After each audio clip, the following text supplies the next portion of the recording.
Good evening, everyone. Welcome to NTD Tonight. I'm David Zhang. Here is a preview of some of today's top stories. Day 2 of former President Trump's so-called hush money trial in New York. Find out what he and some of the dismissed jurors are saying. California and Norway signed a climate agreement today.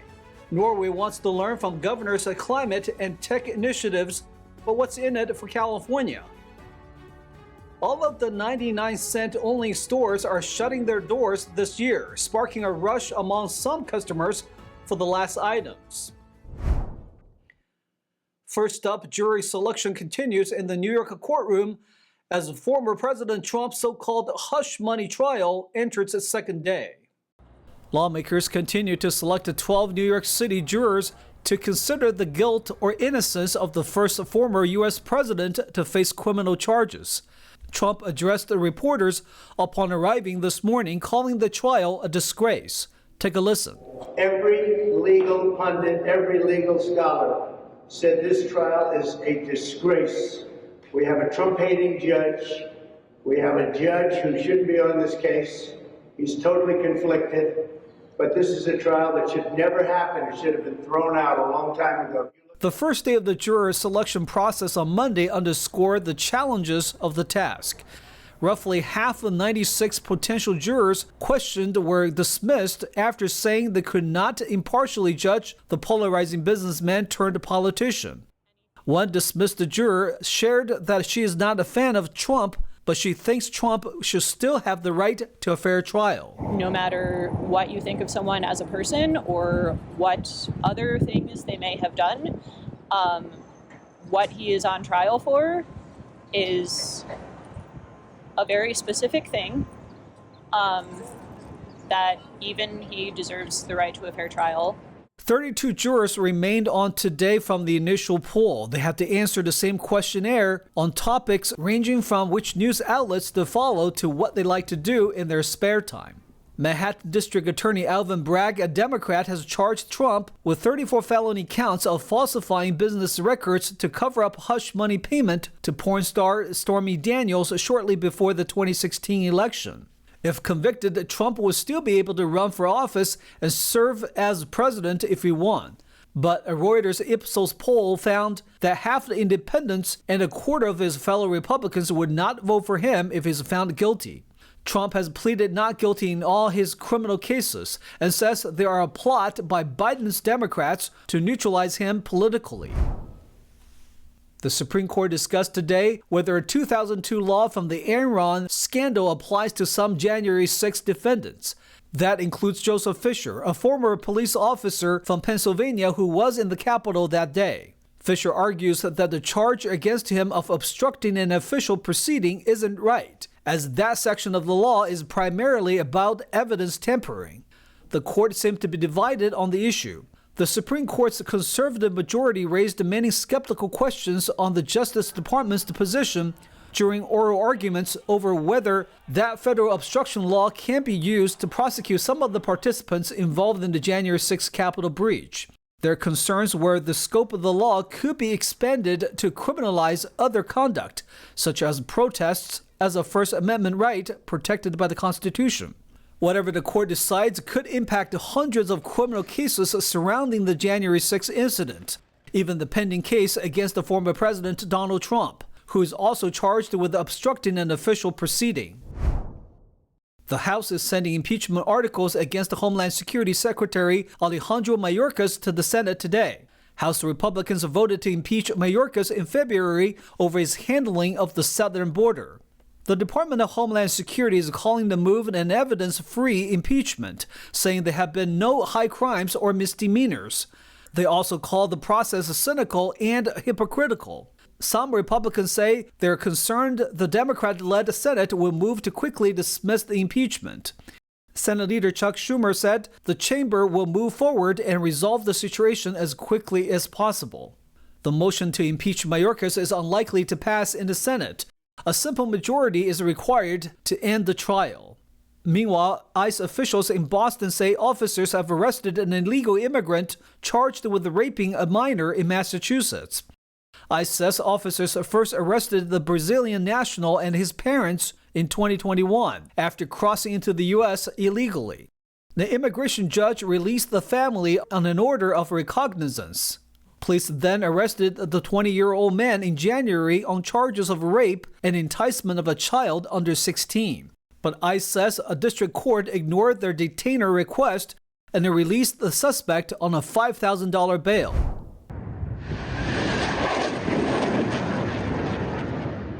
We have more updates on the conflicts in the Middle East. Israel has vowed to retaliate following an aerial attack from Iran over the weekend. Israel's war cabinet convened earlier today to discuss its response. It's unclear if a decision has been reached. Israel's army chief told the troops yesterday that Iran will face the consequences for its actions. The extent of Israel's potential retaliation is unknown, but U.S. officials said the response would likely be limited and focus on the Iranian military as well as proxies outside of Iran. On the other hand, Iran said any Israeli retaliation would be met with an immediate and severe response. An Iranian foreign affairs official said the response would come in seconds, not hours. And back in the U.S., the House will vote on a foreign aid bill for Israel later this week. It will be separate from the Ukraine aid bill. And today, Treasury Secretary Janet Yellen said her department would use sanctions to disrupt Iran's malign activities. California and Norway are partnering together for a new climate agreement. Norway wants to follow in California's approach to climate while offering insights into its criminal justice system. NTD's David Lamb has the details. On Tuesday, California Governor Gavin Newsom met with Norway's Crown Prince as well as its Minister of Trade and Industry in the San Francisco Bay Area. The officials say they can learn from each other in terms of climate agenda, technology, and criminal justice. So when we do sign this MOU today, it is in the spirit I believe in of optimism, the Californian can-do attitude. Everything is possible, as we know, but it's also with a strong recognition that we can't do it alone. That is the essence of sustainability, bringing our assets, knowledge, and know-how to the table to share, to learn. Norway's minister says he wants to speed up the technological transition and increase affordability for people. Things we are discussing right now, and a lot of the topics in the MOU used to be science fiction. It's not anymore. Now we can implement offshore wind. We can't implement carbon capture and storage. We do have the electric vehicles already, and soon they will be self-driving, fully autonomous. So again, it's about speed now. It's about collaboration. Last year, the governor introduced plans to transform San Quentin State Prison into a rehab center by 2025. We're transforming death row. We're transforming the oldest prison, 1852, in California, to a world-class, a world-leading rehabilitation center inspired by Norway. The minister also pointed to California's regulatory policies. However, for years, business owners and entrepreneurs have been skeptical of climate policies. I don't believe that the government can fix the environment or the problems that exist in our environment. And I think a lot of these environmental groups are just trying to raise money, and there's this alarmism and the fear-mongering to try and scare you about climate change to raise money, but they don't actually operate from the perspective of developing real policy or stripping back policy that's going to help the environment. In February, Newsom signed a climate partnership with Sweden. In the San Francisco Bay Area, David Lamb, NTD News. With the closure of 99-cents only stores, many are taking advantage of the last items, while others are selling them online for more than a pretty penny. NTD's Christina Crona has more from the popular discount chain. After 40 years in business, the CEO announced earlier this month that all 371 locations of the 99-cent store will be officially closing. Now, several people are stocking up on discounted items, while others are flocking to eBay to sell them at inflated prices.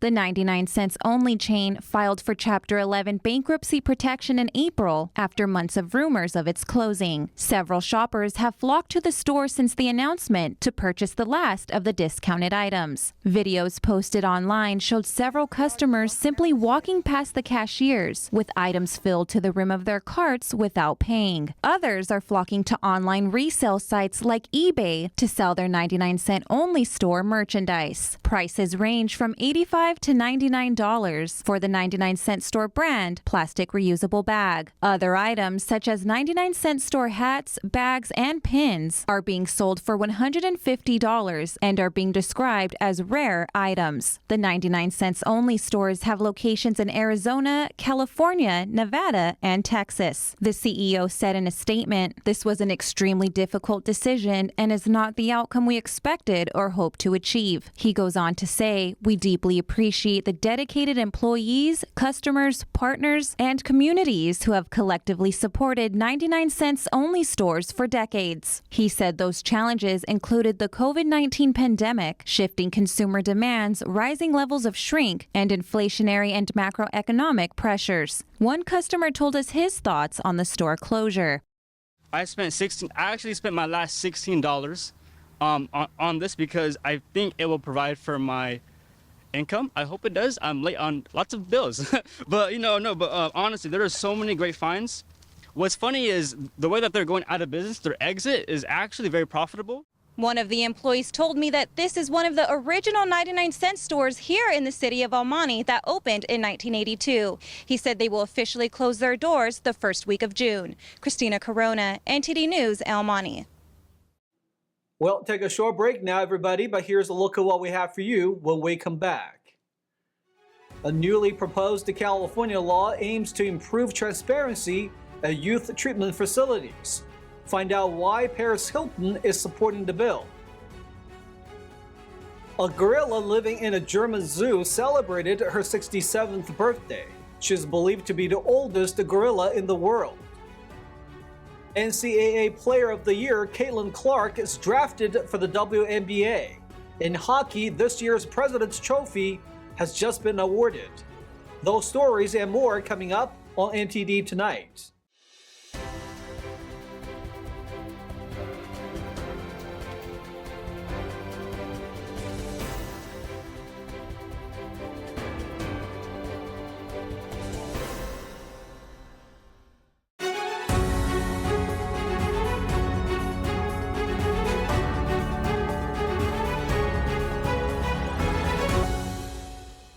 Welcome back to NTD Tonight. I'm your host, David Zhang. Paris Hilton joined California state lawmakers this week to advocate for legislation aimed at increasing transparency and oversight of youth treatment facilities. NTD's Christina Corona has more details on the bill. The Accountability and Children's Treatment Act seeks to disclose how short-term residential facilities for youth struggling with substance abuse and behavioral issues employ disciplinary methods like restraints or seclusion on minors. I know firsthand the horrors that happen behind the closed doors of youth residential treatment facilities. I know the feeling of helplessness, the despair at being trapped in a system that thrives on secrecy and exploitation. It's a nightmare that no child should ever have to endure. Hilton has become a prominent advocate for more oversight and regulation of teen treatment centers after publicly sharing the physical and mental abuse she suffered as a teenager at a boarding school in Utah. If I tried to tell my parents about the abuse, the staff would immediately rip the phone from my hand, disconnect the call, and subject me to violent physical restraints and solitary confinement. She has alleged that staff members at the school beat her, forced her to take unidentified pills, monitored her while she showered, and placed her in solitary confinement without clothing as a form of punishment. The Accountability and Children's Treatment Act increases transparency so the public knows what truly happens behind closed doors. If passed, the legislation would mandate these centers to inform parents and the state whenever they resort to using restraints or seclusion rooms for minors. The bill is co-authored by Republican State Senator Shannon Grove, along with Democratic State Senator Aisha Wahab and Angelique Ashby. Hilton told the Epic Times, "I want the children to know that I believe them, and I am going to continue shining the spotlight on this and fighting for this." She goes on to say, "I have been for the past 3 years, and I've already helped change 8 state laws to protect children." The sounds of my peers screaming as they were restrained and injected with sedatives will never leave me. It's hard to imagine that this still happens today in the USA, but it does, and we cannot ignore it. Under the new bill, facilities would also have to publicly report details such as what disciplinary actions were taken, why and who approved the plan. It would not ban the use of such practices. Christina Corona, NTD News. Owners of a funeral home where 190 decaying bodies were found are now charged with a COVID fraud. They allegedly spent the money on vacations, vehicles, and more. A couple who owned a Colorado funeral home are now being charged for misspending nearly $900,000 in pandemic relief funds on vacations, cosmetic surgery, jewelry, and other personal expenses. Last year, authorities discovered 190 decaying bodies on their property. According to court documents unsealed Monday, the indictment reaffirms accusations from state prosecutors that John and Carrie Halford gave families dry concrete instead of cremated ashes and alleges the couple buried the wrong body on 2 occasions. The couple also collected more than $130,000 from families for cremations and burial services they never provided. The 15 charges brought by the federal grand jury are in addition to more than 200 criminal counts already pending against the Halfords in Colorado State Court for corpse abuse, money laundering, theft, and forgery. The federal offenses carry potential penalties of 20 years in prison and $250,000 in fines. On Monday, the owners of the Return to Nature funeral home in Colorado Springs entered a federal courtroom bound in shackles as they made an initial appearance. Assistant Attorney Tim Neff argued the couple were a flight risk. They allegedly fled to Oklahoma last October when the decaying bodies were first discovered and before their arrest on state charges on November 8th. The judge did not immediately decide if the couple should be released pending trial. He set an arraignment hearing for Thursday. A gorilla living in the Berlin Zoo turned 67 last week. She is believed to be the oldest gorilla in the world, and her keepers had a treat for her on her special day. NTD's Jason Blair has more. Fatu was born in 1957 and has been in the zoo since 1959. She turned 67 on Friday and is not only the oldest animal at the zoo, but is thought to be the oldest gorilla in the world. So there is no gorilla in the world that has reached such an advanced age. We know for sure from the gorillas kept in zoos, and we have to assume that in the wild, where the animals never reach such an old age as they do in zoos, that there is no animal older than her. We are therefore proud to say that this is the oldest gorilla in the world. She lives in her own enclosure. In her senior years, she usually prefers to keep a distance from other gorillas, but can make contact if she likes. Gorillas are usually fed a vegetable diet, but her keepers had a treat for her on her birthday. Today, we prepared a little surprise for Fatu, our female gorilla, today at the enclosure. So the keepers and animal carers put together a sumptuous basket of best of fruit and vegetables because we're celebrating her 67th birthday today. Western lowland gorillas usually live in a group of several female gorillas and one male gorilla, the silverback. Fully grown male gorillas can weigh up to 440 pounds and can grow up to 6.5 feet tall. Jason Blair, NTD News. Caitlin Clark, the face of women's basketball, has been drafted into the WNBA. In hockey, the President's Trophy has just been clinched. Here's NTD's Tyler Castillo with more details. The WNBA draft took place this week, where the highlight of the event was Caitlin Clark being selected first overall by the Indiana Fever. This happened after Clark said she was joining the draft instead of opting for another year in college. Clark is known for having one of the most accomplished careers in college basketball. She finished as the highest scoring point leader in the NCAA of both men and women, with 3,951 points. She also finished her career as the all-time leader in points, assists, field goals, and free throws. 1 hour after her draft selection, the Indiana Fever sold out almost all sizes of her jerseys. Her presence is already affecting games, where matchups such as the Fever against the Las Vegas Aces are moving to play in the T-Mobile Arena to accommodate more fans attending. The ticket prices compared to last year also saw a 132% increase in price from resellers.